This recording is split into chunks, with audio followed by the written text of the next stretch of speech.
Hello, everyone, and welcome to some episode.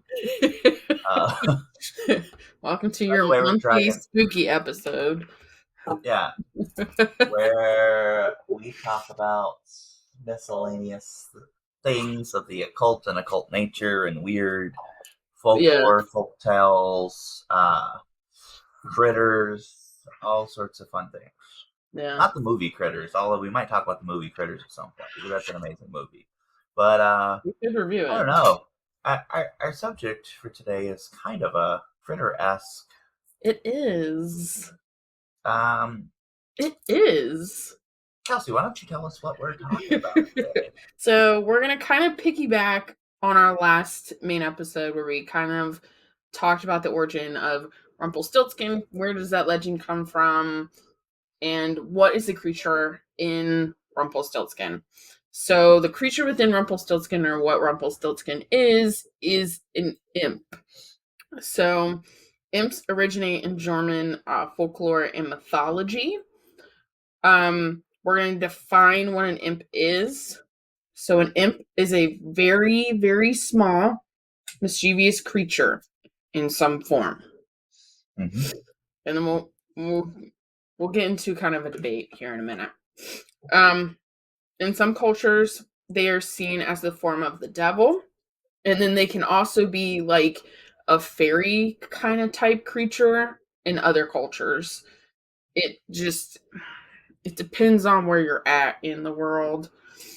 Um, the imp started out as an old English noun that meant a young shoot or cycon of a plant or tree. I tried to find whether like an imp is kind of like an outside, like a woodland kind of creature, because you do have inside house elves and stuff. We'll talk about that. And like house creatures, there are those creatures, and then there's outside. So I'm assuming because of where the word comes from, they're both. They can be inside and outside. But I would run. I in my brain, if I was going to run into an imp, it would be outside, not within my home, kind of thing. We'll talk about that later. Um, it would later mean a scion of a noble house or a child in general. No, It was what word are you saying? scion, scion. I literally just woke up. No, I know. S I'm trying to Scion. Scion, Scion, scion, Scion. scion. I wasn't sure if Um, you were trying to say Scion or Psychopomp, but I'm because those are two very different words. So I was just like, what are you saying? no, scion. No, that's my spot. In the 16th century, it was often used in expressions like imp of serpents, imps of hell, or imp of the devil. And it was around the 17th century it came to mean like a small demon or a familiar of a witch. You have to think about what's happening in history around that moment. We're having witch trials and stuff. So that's where you kind of see the morph of imp. And it's also one of those things of it depends on where you're at in the world is what it means. For example, there are like Tommy knockers here in the States are very mischievous creatures. They're going to kind of cause you harm. However, across the pond in Europe, that's not what they mean. That's not what they are. They're not mischievous. They're going to warn you about things when you're underground. So, same creature, just two different meanings, and that's kind of where we're at with this. Um, this is definitely one of those creatures that started out as a woodland deity, and thanks to how Christianity spread and the fear mongering that happens with Christianity, they kind of morphed into these little dangerous, threatening little beings. These creatures are very, very small. They tend to have horns, a tail, oversized ears, and very sharp teeth and claws. Some might have wings. Um, they're going to be an unpleasant color, so they can range from gray purple to like a red brown. They're going to be very mischievous, wild, and uncontrollable. Some will be able to shapeshift or control fire. They might resemble like a monkey or a cat with like a one of those like little nose snout. I found an interesting website. That's where I got all this from.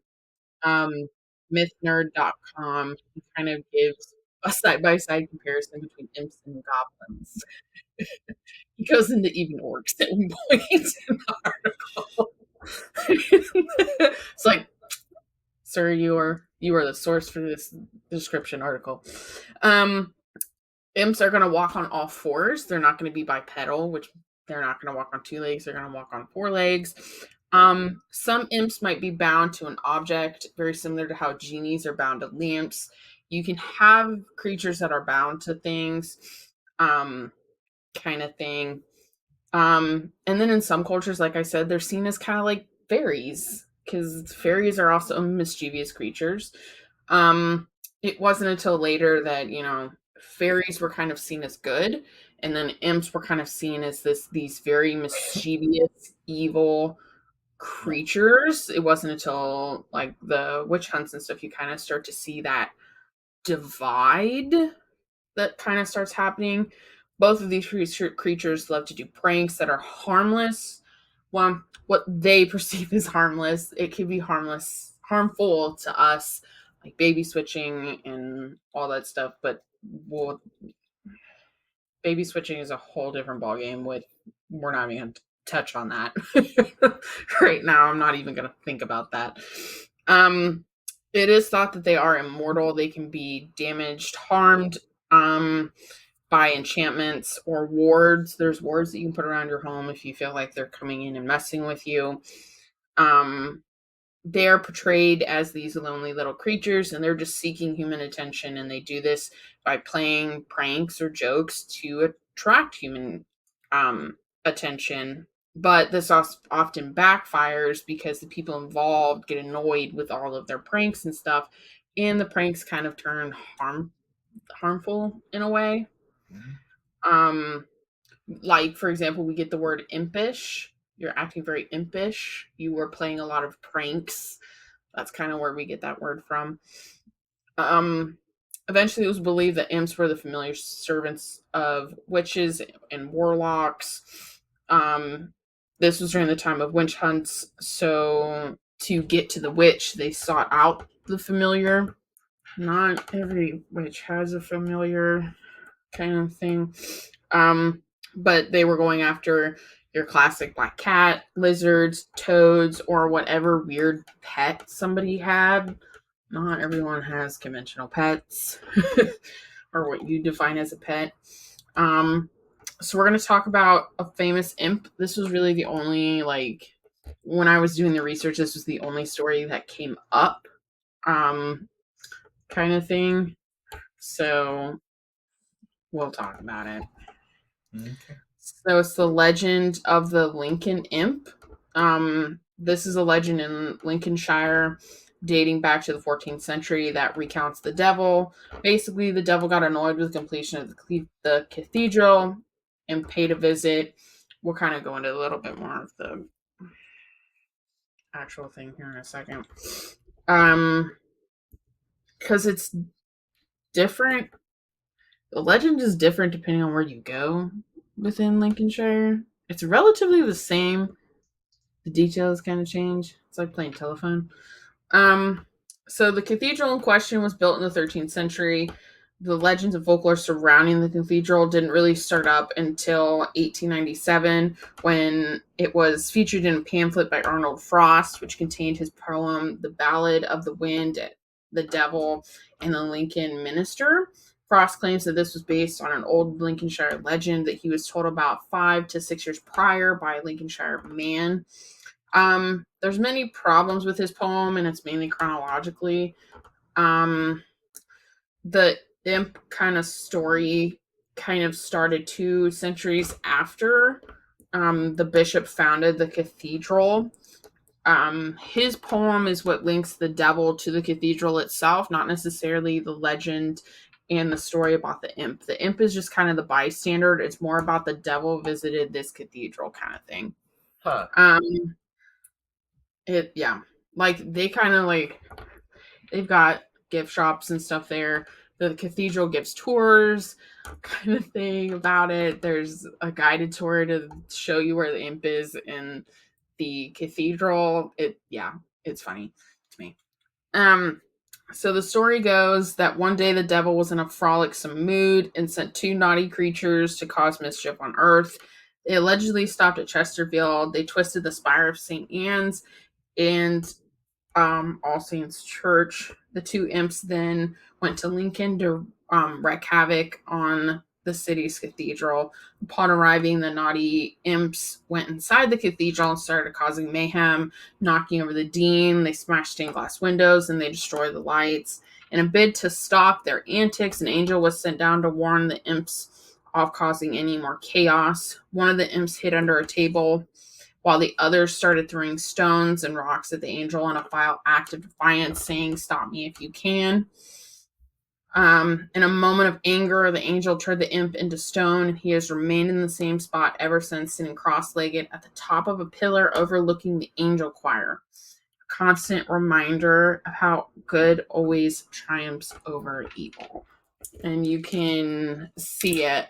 I don't know if it was kind of built as like a kind of gargoyle kind of thing for the church to kind of protect the church from evil spirits, and it's just with the pamphlet it kind of morphed into the devil visited and imprisoned an imp in the church kind of thing. Not real sure because it's real small in the church. It's maybe the size of your hand. But that's all I have on imps. Okay. That's all I got. Okay. Now, out of your opinion in pop culture, like, are there any pop culture imps that give us an idea as to like just a visual representation? Ooh, I can Google it real quick. Cause like, uh, in my thing, imp is like the fairies' ugly cousin. They're very similar. That's not nice. You get what I mean, though. See, this is not bringing up anything. I don't know. I don't know what they would be, or like any references to them in pop culture, because they're so small. You got references? Not really.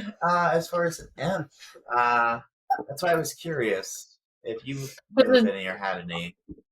No. Because like there's tons of like familiars and like, but they're all like demons and other creatures. There's nothing specifically that is an imp that's shown. Yeah. Hold on, let me. That's the problem I was having with this, was the only thing that pops up is this Lincoln imp that pops up. And it's or it's like a genie kind of thing. Yeah. Because then it pops up like jinns and like leprechauns and nymphs. Not imps. I mean, the only thing I can think of, which only a handful of our listeners will even know what this is, but would be the imps from the Helluva-verse. So Has-Been Hotel and Hell of a Boss. But that's kind of it. There's really no imps in pop culture. No. Yeah, like it's always a fairy of some way. Yeah, like, it's always a fairy or a demon. Yes. And that was part of my problem with all this. I couldn't really find anything on imps. It just kind of goes into like the story of the Lincoln imp, and I'm like, okay, but like where there's other references because they're everywhere. Yeah, it's like we know them, but I mean, there's I guess Mr. Piddlix from DC fame is technically an imp, or he's imp-ish. But that's the thing, is that a lot of it is like just being an imp is used more of a descriptor. Yes, because like I'm not gonna find anything. You've got now I'm blanking on his name from Midsummer Night's Dream. Rob. Sorry, I just dropped my phone. I don't know. Because, yeah, it's not. Because if you type in like famous imp legends, the Lincoln ones the only pop up. Like I was hoping to find other stories that were like Germanic based from kind of Yeah, different regions. And I mean, I guess that's what Rumpelstiltskin is. It's kind of like the collection of that story that the Grimm brothers did. But I was kind of Puck, hoping of finding other things, and I didn't. Robin Goodfellow, Puck Mm. is, which he's listed as a fairy, even though he is very impish. See, that's the. It always when you Google imps, it directs you kind of in a way in the research of goblins. And this is why, because I was originally going to do imps and goblins, kind of what's the difference. And I mean, we can kind of minorly talk about the difference. But it directs you into goblins or gremlins. And I didn't realize gremlins were a creature. I Yeah, just thought they were like a movie creature. nope. I didn't realize they were. I always thought they were like the little demented Furbies that they were. Um, but yeah. So when we talk about goblins, we'll talk about all the different types of goblins. There's so many different types of. You can Google goblins till you're blue in the face. Um, the difference between goblins and imps are Germanic in origin, and goblins are Europe European. There's a lot of different differences. Goblins originated in the 14th century in Europe. Um, I always envision like imps being just just hideous fairies with like their little nose and their little like snout nose and their horns and their weird colors that they can be and stuff. Like that's just how I've always envisioned them. And then goblins are like Lord of the Rings goblins. They're small, they're black or green. They can't really see in the light. You know, they see really well in the dark. They've got those pointy teeth and crazy hair and um You're just describing me at this point. I'm describing myself at this point. Um um you know That's right, guys. We're actually imps. We're the imps of the I mean kind of. Like that's what I've always envisioned is like goblins are the Lord of the Rings goblins. And every time I read a story where there's a goblin, that's where my brain goes is, your stereotypical Lord of the Rings goblin. Unless it is described otherwise. That's what you get in my brain. And then imps are these very hideous, small, fairy like creatures that cause mayhem. And goblins go to war and cause bloodshed and stuff. Like that's where my brain goes. But this Myth Nerd website that I found, he does a good job. Like you don't have to go very long into the article. He kind of gives you because the article's called like what's the difference between imps and goblins, and you don't have to go very far in the article. He kind of gives you like a quick table in the front of the top of the article, like what's what and what's the difference and stuff, and and then further down in the article, it's kind of like it really goes into detail about it. So, and imps, you can kind of I think it's one of those things of like when you make the deal quote with the devil, you have to read the fine print kind of thing. I think that's the same way with like imps. They'll come and help you in your time of need, but you really got to read the fine print because there might be a prank woven in there kind of thing. But that's Yeah. all I got for this little imp episode. Kind of break up the monotony of our much longer review episodes and kind of just bring something different with how the world is right now. Freaking chaos. But Yeah, sometimes it do be like that. it do be like that. It is like that right now. Sir, my cat is very needy this morning. Sorry. Hey, excuse me, sir. I know I have to feed you, and I told you I would feed you. You have to hold on. Mr. Diabetic is very much wants his breakfast. Mom!